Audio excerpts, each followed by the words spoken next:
मुंशी प्रेमचंद उपन्यास गोदान भाग 28। मिस्टर खन्ना को मज़दूरों की यह हड़ताल बिल्कुल बेजा मालूम होती थी। उन्होंने हमेशा जनता के साथ मिले रहने की कोशिश की थी। वह अपने को जनता का ही आदमी समझते थे। पिछले कौमी आंदोलन में उन्होंने बड़ा जोश दिखलाया था। जिले के प्रमुख नेता रहे थे, 2 बार जेल गए थे और कई हज़ार का नुकसान उठाया था। अब भी वह मज़दूरों की शिकायतें सुनने को तैयार रहते थे, लेकिन यह तो नहीं हो सकता कि वह शक्कर मिल के हिस्सेदारों के हित का विचार न करें।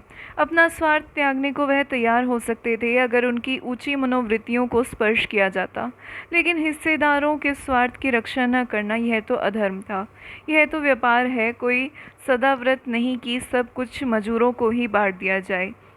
हिस्सेदारों को यह विश्वास दिलाकर रुपये लिए गए थे कि इन काम में 15-20 सैकड़े का लाभ है। अगर उन्हें 10 सैकड़े भी न मिले तो वे डायरेक्टरों को और विशेषकर मिस्टर खन्ना को धोखेबाज ही समझेंगे और फिर अपना वेतन वह कैसे कम कर सकते हैं। और कंपनियों को देखते उन्होंने अपना वेतन कम रखा था, केवल 1000 रुपये महीना लेते थे। कुछ कमीशन भी मिल जाता था, मगर वह इतना लेते थे तो मिल का संचालन भी करते थे। मजदूर केवल हाथ से काम करते थे, डायरेक्टर अपनी बुद्धि से, विद्या से, प्रतिभा से, प्रभाव से काम करता था। दोनों शक्तियों का मोल बराबर तो नहीं हो सकता। मजदूरों को यह संतोष क्यों नहीं होता कि मंदी का समय है, चारों तरफ बेकारी फैल रहने के कारण आदमी सस्ते हो गए हैं। उन्हें तो एक की जगह पौन भी मिले तो संतुष्ट रहना चाहिए था, और सच पूछो तो वे संतुष्ट हैं। उनका कोई कसूर नहीं, वे तो मूर्ख हैं, बचिया के ताऊ। शरारत तो ओंकार नाथ और मिर्ज़ा खुर्शीद की है। यही लोग उन बेचारों को कठपुतलियों की तरह नचा रहे हैं, केवल थोड़े से पैसे और यश के लोभ में पड़कर। यह नहीं सोचते कि उनकी दिल्लगी से कितने घर तबाह हो जाएंगे। ओंकारनाथ का पत्र नहीं चलता तो बेचारे खन्ना क्या करें। और आज उनके पत्र के 1 लाख ग्राहक हो जाएं और उससे उन्हें 5 लाख का लाभ होने लगे तो क्या वह केवल अपने गुजारे भर को लेकर शेष कार्यकर्ताओं में बांट देंगे? कहाँ की बात। और वही त्यागी मिर्ज़ा खुर्शीद भी तो एक दिन लखपति थे, हज़ारों मज़दूर उनके नौकर थे। तो क्या वह अपने गुजारे भर को लेकर सब कुछ मज़दूरों में बांट सकते हैं? वह उसी गुजारे की रकम में यूरोपियन छोकरियों के साथ विहार करते थे, बड़े बड़े अफसरों के साथ दावतें उड़ाते थे, हज़ारों रुपए महीने की शराब पीते थे और हर साल फ्रांस और स्विट्ज़रलैंड की सैर करते थे। आज मजदूरों की दशा पर उनका कलेजा फटता है। इन दोनों नेताओं की तो खन्ना को परवाह न थी। उनकी नीयत तो सफाई में पूरा संदेह था। न राय साहब की ही उन्हें परवाह थी, जो हमेशा खन्ना की हाँ में हाँ मिलाया करते थे, उन्हें हर एक कदम पर का समर्थन दिया करते थे। अपने परिचितों में केवल एक ही ऐसा व्यक्ति था जिसके निष्पक्ष विचार पर खन्ना जी को पूरा भरोसा था, और वह डॉक्टर मेहता थे। जब से उन्होंने मालती से घनिष्ठता बढ़ानी शुरू की है, खन्ना के नज़रों में उनकी इज्जत बहुत कम हो गई थी। मालती बरसों खन्ना की हृदयेश्वरी रह चुकी थी, पर उसे उन्होंने सदैव खिलौना समझा था। इसमें संदेह नहीं कि वह खिलौना उन्हें बहुत प्रिय था। उसके खो जाने या टूट जाने या छिन जाने पर वह खूब रोते और वह रोए थे, लेकिन थी वह खिलौना ही। उन्हें कभी मालती पर विश्वास न हुआ। वह कभी उनके ऊपरी विलास आवरण को छेद कर उनके अंतःकरण तक न पहुंच सकी। वह अगर खुद खन्ना से विवाह का प्रस्ताव करती तो वह स्वीकार न करते, कोई बहाना करके टाल देते। अन्य कितने ही प्राणियों की भांति खन्ना का जीवन भी दोहरा या दो रुखी था। एक ओर वह त्याग और जन सेवा और उपकार के भक्त थे, तो दूसरी ओर स्वार्थ और विलास और प्रभुता के। कौन उनका असली रुख था, यह कहना कठिन है। कदाचित उनकी आत्मा का उत्तम आधा सेवा और सहृदयता से बना हुआ था, मध्यम आधा स्वार्थ और विलास से। पर इस उत्तम और मध्यम में बराबर संघर्ष होता रहता था, और मध्यम में अपनी उद्दंडता और हठ के कारण सौम्य और शांत उत्तम पर गालिब आता था। उसे मध्यम मालती की ओर झुकाता था, उत्तम मेहता की ओर, लेकिन वह उत्तम और मध्यम के साथ एक हो गया था। उनकी समझ में न आता था कि मेहता जैसा आदर्शवादी व्यक्ति मालती जैसी चंचल विलासिनी रमणी पर कैसे आसक्त हो गया। वह बहुत प्रयास करने पर भी मेहता की वो वासनाओं का शिकार न स्थिर कर सकते थे, और कभी कभी उन्हें यह संकेत भी होने लगता था कि मालती का कोई दूसरा रूप भी है जिसे वह न देख सके या जिसे देखने की उनमें क्षमता न थी। पक्ष और विपक्ष के सभी पहलुओं पर विचार करके उन्होंने यही नतीजा निकाला कि इस परिस्थिति में मेहता ही उन्हें प्रकाश मिल सकता है। डॉक्टर मेहता को काम करने का नशा था। आधी रात को सोते थे, घड़ी रात रहे उठ जाते थे। कभी भी काम हो उसके लिए वह कहीं ना कहीं से समय लेते थे। हॉकी खेलना हो या यूनिवर्सिटी डिबेट, ग्राम्य संगठन हो या किसी शादी का निवत, सभी कामों के लिए उनके पास लगन थी और समय था। वह पत्रों में लेख भी लिखते थे और कई सालों से एक बृहद दर्शन ग्रंथ लिख रहे थे जो अब समाप्त होने वाला था। इस वक्त भी वह एक वैज्ञानिक खेल ही खेल रहे थे। अपने बगीचे में बैठे हुए पौधों पर विद्युत संचार क्रिया का परीक्षा कर रहे थे। उन्होंने हाल में एक विद्वान परिषद में यह सिद्ध किया था कि फसलें बिजली के ज़ोर से बहुत थोड़े समय में पैदा की जा सकती हैं, उनकी पैदावार बढ़ाई जा सकती है और बेफसल की चीज़ें भी उपजाई जा सकती हैं।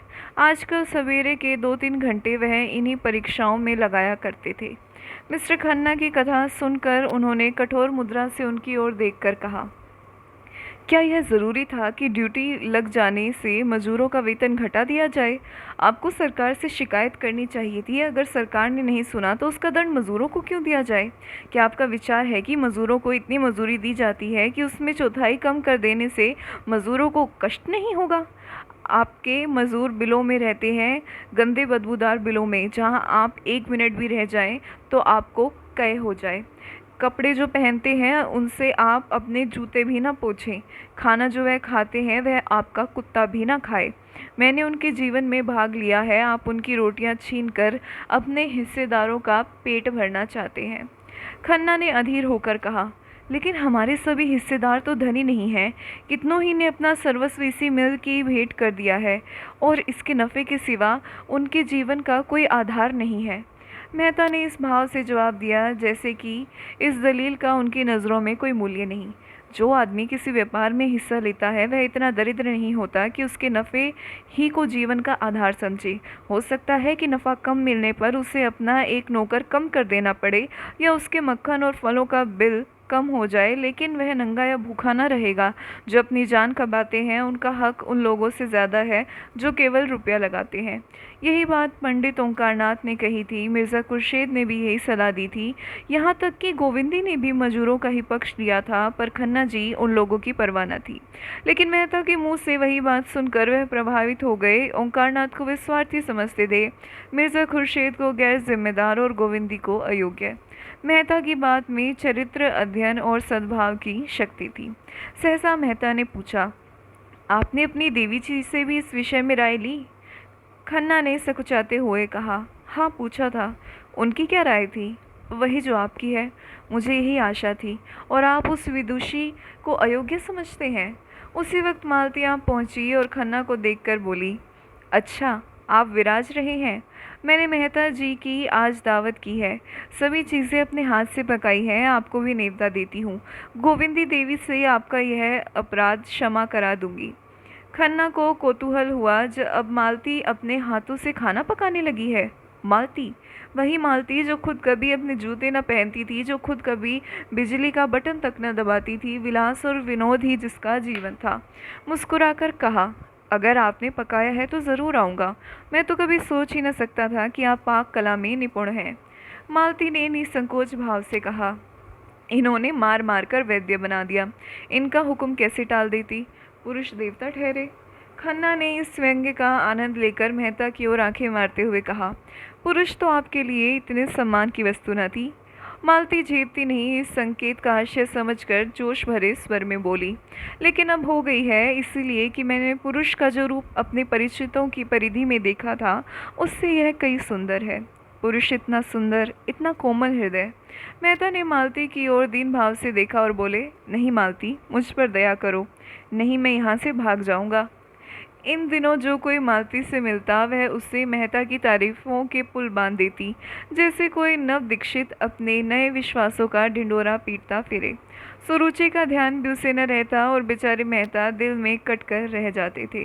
वह कड़ी और कड़वी आलोचना तो बड़े शौक से सुनते थे, लेकिन अपनी तारीफ सुनकर जैसे बेवकूफ़ बन जाते थे। मुंह ज़रा सा निकल आता था जैसे कोई फप्ती कसी गई हो। और मालती उन औरतों में न थी जो भीतर रह सके, वह बाहर ही रह सकती थी, पहले भी और अब भी, व्यवहार में भी विचार में भी। मन में कुछ रखना वह न जानती थी। जैसे एक अच्छी साड़ी पाकर वह उसे पहनने के लिए अधीर हो जाती थी, उसी तरह मन में कोई सुंदर भाव आ जाए तो वह उसे प्रकट किए बिना चैन न पाती थी। मालती ने और समीप आकर उनकी पीठ पर हाथ रखकर मानो उनकी रक्षा करते हुए कहा, अच्छा भागो नहीं, अब कुछ न कहूँगी। मालूम होता है तुम्हें अपनी निंदा ज़्यादा पसंद है, तो निंदा ही सुनो। खन्ना जी, यह महाशय मुझ पर अपना प्रेम जाल। शक्कर मिल की चिमनी यहाँ से साफ नज़र आती है। खन्ना ने उसकी तरफ देखा। वह चिमनी खन्ना की कीर्ति स्तंभ की भांति आकाश में सिर उठाए खड़ी थी। खन्ना की आंखों में अभिमान चमक उठा। इसी वक्त उन्हें मिल के दफ्तर में जाना है। वहाँ डायरेक्टरों की एक अर्जेंट मीटिंग करनी होगी और इस परिस्थिति को उन्हें समझना होगा और इस समस्या को हल करने का उपाय भी बतलाना होगा। मगर चिमनी के पास यह धुआं कैसा उठ रहा है, देखते देखते सारा आकाश बैलून की भांति धुएं से भर गया। सबों ने सशंक होकर उधर देखा, कहीं आग तो नहीं लग गई। आग ही मालूम होती है। सहसा सामने सड़क पर हजारों आदमी मिल की तरफ दौड़े जाते नजर आते। खन्ना ने खड़े होकर जोर से पूछा, तुम लोग कहाँ दौड़े जा रहे हो? एक आदमी ने रुककर कहा, अजी शक्कर मिल में आग लग गई है, आप देख नहीं रहे हैं? खन्ना ने मेहता की ओर देखा और मेहता ने खन्ना की ओर। मालती दौड़ी हुई बंगले में गई, अपने जूते पहनाई। अफसोस और शिकायत करने का अवसर न था। किसी के मुंह से एक बात न निकली। खतरे में हमारी चेतना अंतर्मुखी हो जाती है। खन्ना की कार खड़ी थी। तीनों आदमी घबराए हुए आकर बैठे और मिल की तरफ भागे। चौरास्ते पर पहुंचे तो देखा सारा शहर मिल की ओर उमड़ा चला जा रहा है। आग में आदमियों को खींचने का जादू है। कार आगे न बढ़ सकी। मेहता ने पूछा, आग बीमा तो करा लिया था ना? खन्ना ने लंबी सांस खींचकर कहा, कहाँ भाई, अभी तो लिखा पढ़ी हो रही थी, क्या जानता था यह आफत आने वाली है। कार वहीं राम आसरे छोड़ दी और तीनों आदमी भीड़ चीरते हुए मिल के सामने जा पहुंचा। देखा तो अग्नि का एक सागर आकाश में उमड़ रहा था। अग्नि की उन्मत्त लहरें एक पर एक दांत पीसती थी, जीभ लपलगाती थी, जैसे आकाश को भी निकल जाएगी। उस अग्नि समुद्र के नीचे ऐसा धुआं छाया था मानो सावन की घटा कालिक में नहाकर नीचे उतर आई हो। उसके ऊपर जैसे आग का थरथराता हुआ उबलता हुआ हिमाचल खड़ा था। हाथे में लाखों आदमियों की भीड़ थी, पुलिस भी थी, फायर ब्रिगेडियर भी थे, सेवा समितियों के सेवक भी, पर सबके सब आग के भीषण से मानो शिथिल हो गए। फायर ब्रिगेडियर के छींटे उस अग्नि सफर में जाकर जैसे बुझ जाते थे। ईंटें जल रही थी, लोहे के गार्डन जल रहे थे और पिघली हुई शक्कर के परनाले चारों तरफ बह रहे थे। और तो और ज़मीन से भी ज्वाला निकल रही थी। दूर से तो मेहता और खन्ना को यह आश्चर्य हो रहा था कि इतने आदमी खड़े तमाशा क्यों देख रहे हैं, आग बुझाने में मदद क्यों नहीं करते। मगर अब इन्हें भी ज्ञात हुआ कि तमाशा देखने के सिवा कुछ करने अपने वश में बाहर था। मील की दीवारों से 50 गज के अंदर जाना जान जोखिम था। ईंट और पत्थर के टुकड़े चटाक चटाक टूट कर उछल रहे थे। कभी हवा का रुख इधर हो जाता तो भगदड़ पड़ जाती। ये तीनों आदमी भीड़ के पीछे खड़े थे। कुछ समझ में न आता क्या करें, आखिर आग लगी कैसे और इतनी जल्द फैल कैसे गई? क्या पहले किसी ने देखा ही नहीं या देखकर भी बुझाने का प्रयास न किया? इस तरह के प्रश्न सभी के मन में उठ रहे थे। मगर वहाँ पूछे किससे? मील के कर्मचारी होंगे तो ज़रूर, लेकिन उस भीड़ में उनका पता मिलना कठिन था। सहसा हवा का इतना तेज झोंका आया कि आग की लपटें नीचे होकर इधर लपकी, जैसे समुद्र में ज्वार आ गया हो। लोग सर पर पांव रखकर भागे, एक दूसरे पर गिरते रेलते, जैसे कोई शेर झपट आता हो। अग्नि ज्वालाएं जैसे सजीव हो गई थी, सचेष्ट भी, जैसे कोई शेषनाग अपने सहस्त्र मुख से आग फुकार रहा हो। कितने ही आदमी तो इस रेले में कुचले गए। खन्ना मुंह के बल गिर पड़ा। मालती को मेहता जी दोनों हाथों से पकड़े हुए थे, नहीं ज़रूर कुचल गई होती। तीनों आदमी हाथे के दीवार के पास एक इमली के पेड़ के नीचे आकर रुके। खन्ना एक प्रकार की चेतना शून्य तन्मयता से मिल की चिमनी की ओर टकटकी लगाए खड़े थे। मेहता ने पूछा, आपको ज़्यादा चोट तो नहीं आई? खन्ना ने कोई जवाब न दिया, उसी तरफ ताकते रहे। उनकी आंखों में वह शून्यता थी जो विक्षिप्तता के कारण है। मेहता ने उनका हाथ पकड़ लिया, पूछा, हम लोग यहाँ व्यर्थ खड़े हैं। मुझे भय होता है आपको चोट ज़्यादा आ गई। आइए लौट चलें। खन्ना ने उनकी तरफ देखा और जैसे सनक कर बोले, जिनकी यह हरकत है उन्हें मैं खूब जानता हूँ। अगर उन्हें इसी से संतोष मिलता है तो भगवान उनका भला करे। मुझे कुछ परवाह नहीं, कुछ परवाह नहीं, कुछ परवाह नहीं। मैं आज चाहूँ तो ऐसी नई मील खड़ी कर सकता हूँ। जी हाँ, बिल्कुल नई मील खड़ी कर सकता हूँ। ये लोग मुझे क्या समझते हैं? मिल ने मुझे नहीं बनाया, मैंने मिल को बनाया, और मैं फिर बना सकता हूँ। मगर जिनकी यह हरकत है उन्हें मैं खाक में मिला दूंगा। मुझे सब मालूम है, रत्ती रत्ती मालूम है। मेहता ने उनका चेहरा और उनकी चेष्टा देखी और घबरा कर बोले, चलिए आपको घर पहुंचा दूं, आपकी तबीयत अच्छी नहीं। खन्ना ने कहा मार कर कहा, मेरी तबीयत अच्छी नहीं है इसलिए कि मील जल गई? ऐसी मिलें मैं चुटकियों में खोल सकता हूँ। मेरा नाम खन्ना है, चंद्र प्रकाश खन्ना। मैंने अपना सब कुछ इस मिल को लगा दिया। पहली मिल में हमने 20% नफ़ा दिया। मैंने प्रोत्साहित होकर यह मिल खोली। इसमें आधे रुपए मेरे हैं। मैंने बैंक के 2 लाख इस मिल में लगा दिए। मैं 1 घंटा नहीं, आधा घंटा पहले 10 लाख का आदमी था। जी हाँ, 10। मगर इस वक्त फाके मस्त नहीं, दिवालिया हूँ। मुझे बैंक को 2 लाख देना है।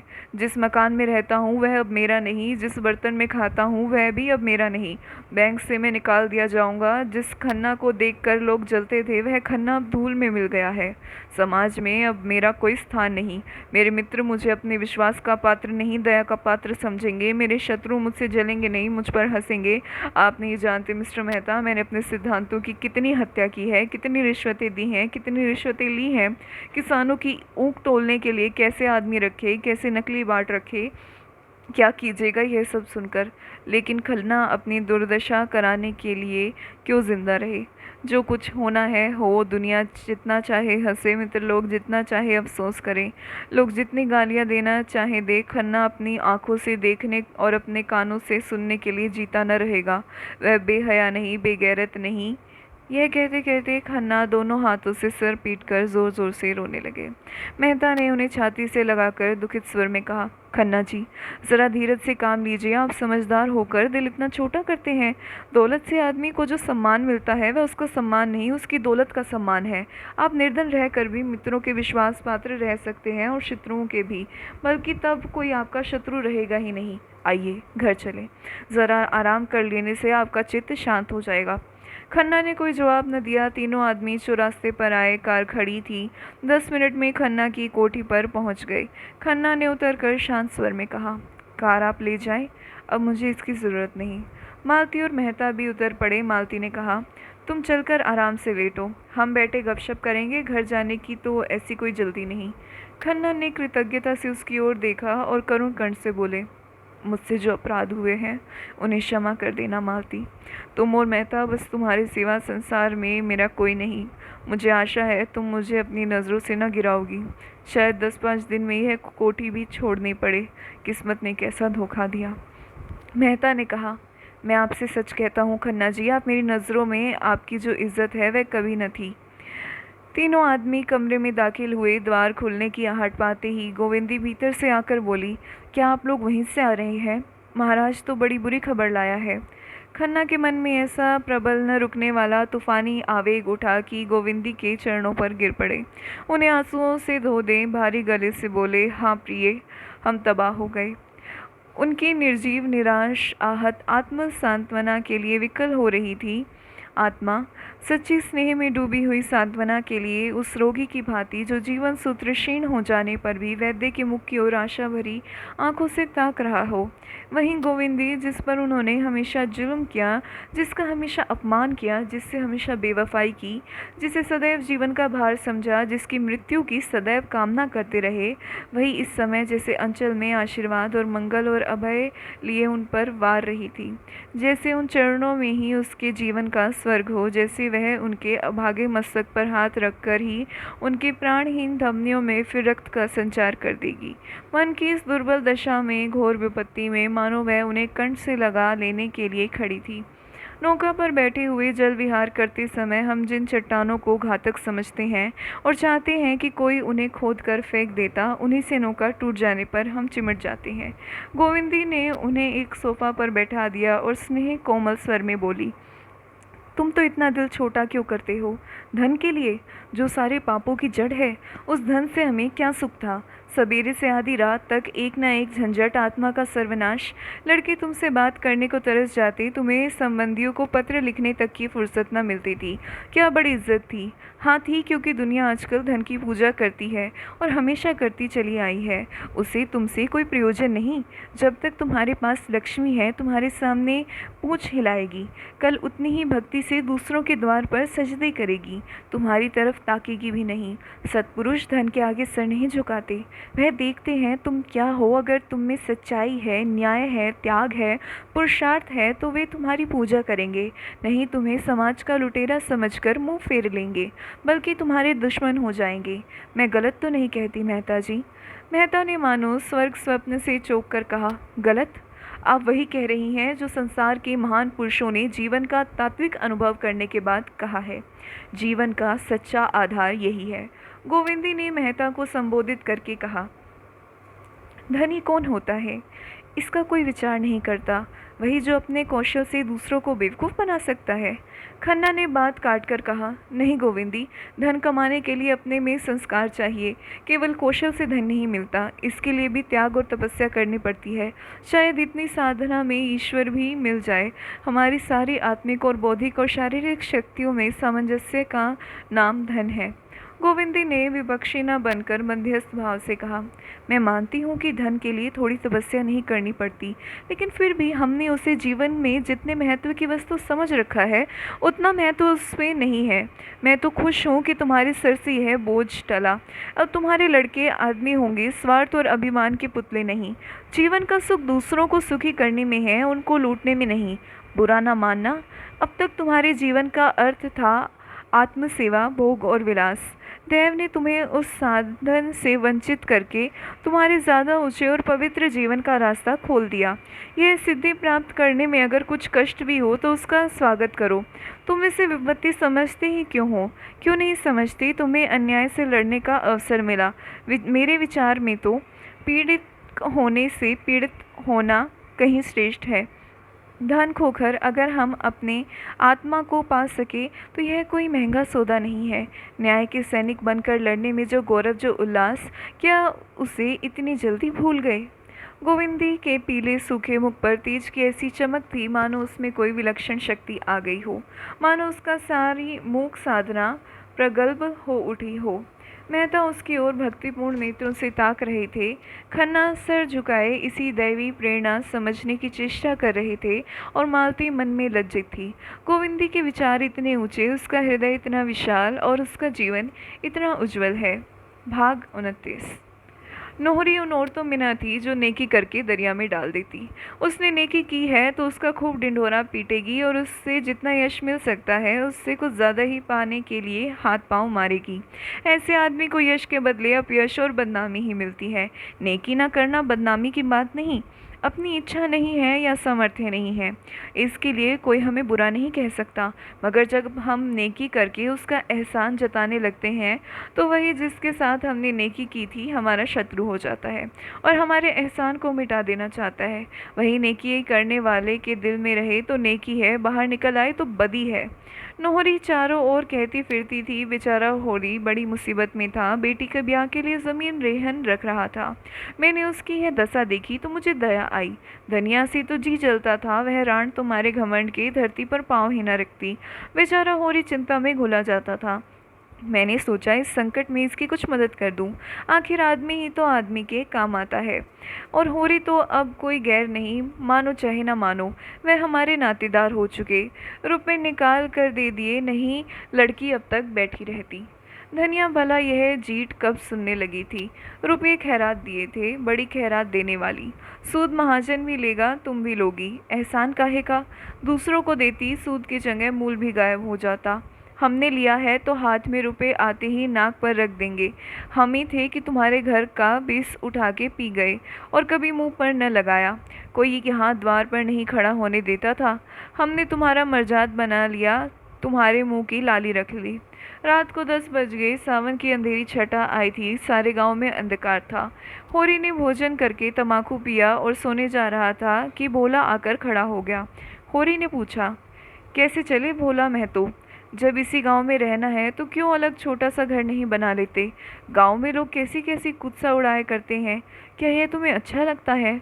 बुरा ना मानना, तुमसे संबंध हो गया है इसलिए तुम्हारी बदनामी नहीं सुनी जाती। नहीं, मुझे क्या करना था?